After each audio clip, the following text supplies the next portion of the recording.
Hey Team Bio, welcome back to another epic screencast. Today is going to be about osmosis and diffusion. So diffusion is the tendency of particles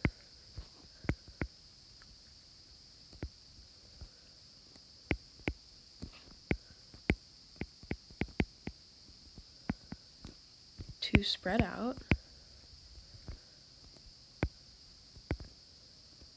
down their concentration gradient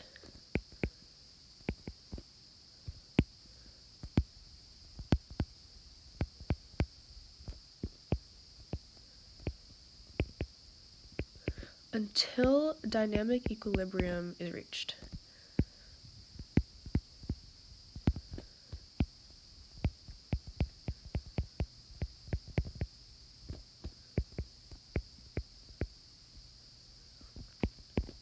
And the movement of these molecules is random.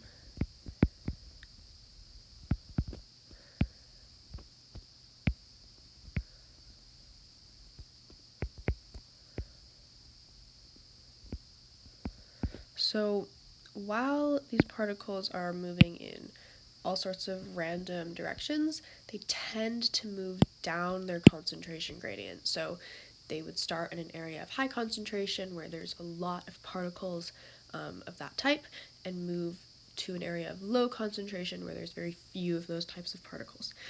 And an example of this would be in the demo we did the other day where Miss Kelsey dropped some food dye into a beaker of water.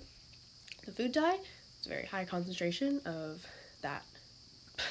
those blue particles, and they diffused throughout the beaker of water where there was a smaller concentration of those particles.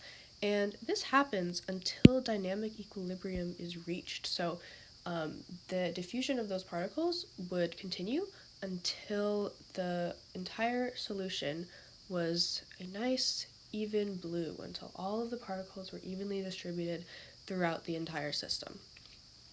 And this actually happens in across cell membranes. So when this happens across a cell membrane, it is called passive transport.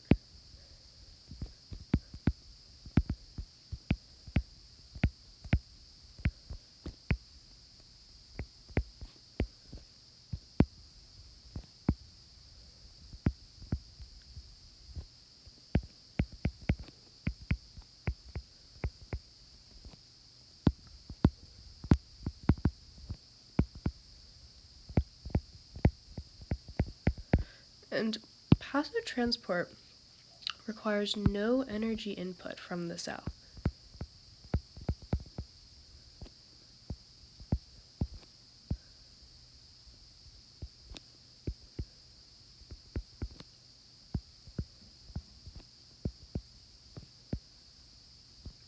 So some molecules are able to move across cell membranes directly through the membrane with no energy being used. Okay, and osmosis is a type of diffusion. It's the diffusion of water across a semi-permeable membrane.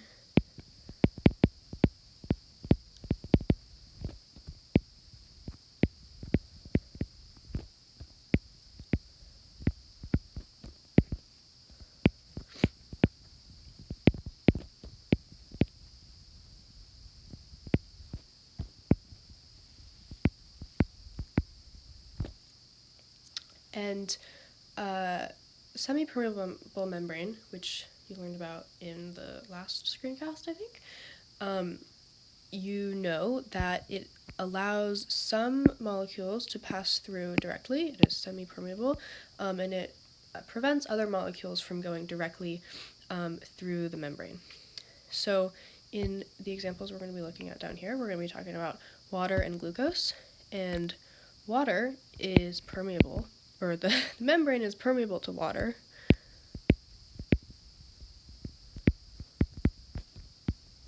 So it allows water to passively move through the membrane, and the membrane prevents glucose from going through passively.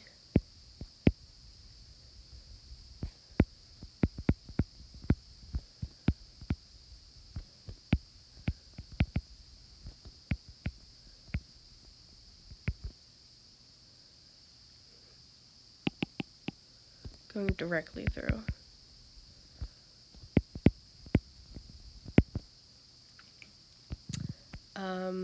Okay, so now, looking at this first example, all these pink dots represent glucose molecules, the blue represents water, and this brown circle is a cell. So, as you can notice, there's a much higher concentration of glucose inside of the cell relative to outside of the cell. So this is called a hypotonic solution.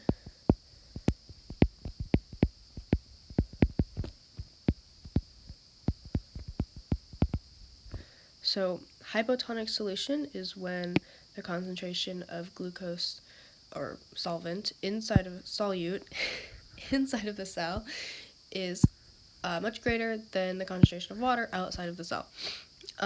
And this results in water rushing into the cell.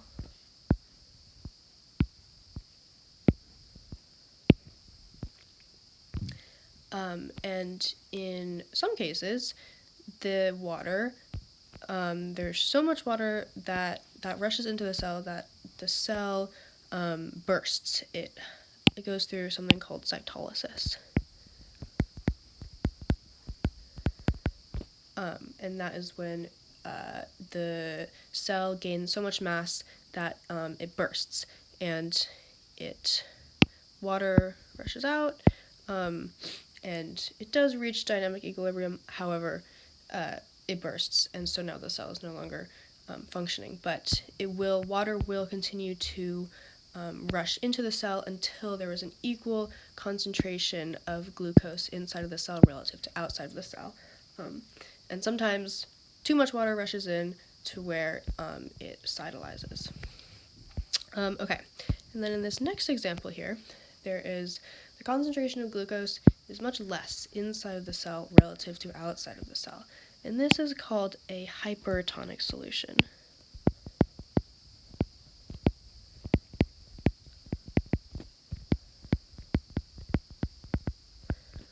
So, and in a hypertonic solution, in an attempt to reach dynamic equilibrium, water will rush out of the cell.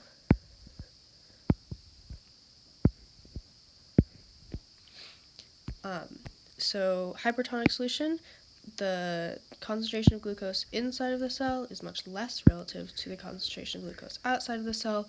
Water rushes out, and that results in plasmolysis.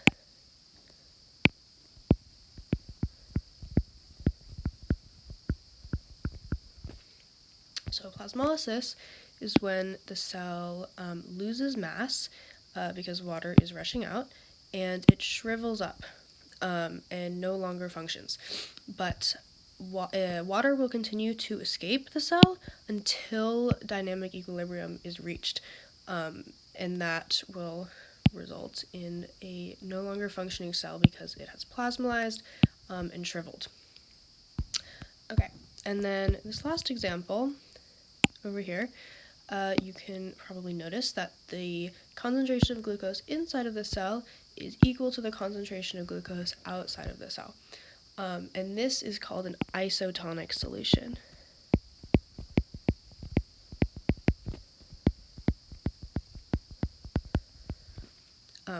And in an isotonic solution, water is still moving in and out of the cell. Osmosis is still happening, but there's an equal amount of water going in and going out.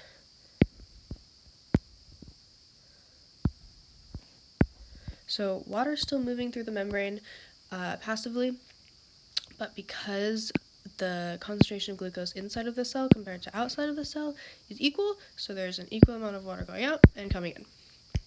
And then the cell is already in dynamic equilibrium.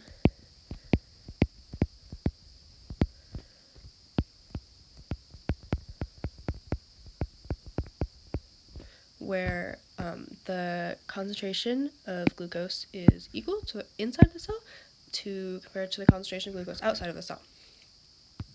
And the cell does not change mass. It stays the same size, does not shrivel or burst. Yes, okay. And then down here, some cells actually prefer to be in different types of solutions. So an animal cell prefers to be in an isotonic solution. It wants to have an equal number or an equal concentration of solute inside of the cell compared to outside of the cell. So if you have a really dehydrated person, the reason why you can't just add water directly into their bloodstream is because their cells are already in this isotonic solution. So if you add a bunch of water to their bloodstream,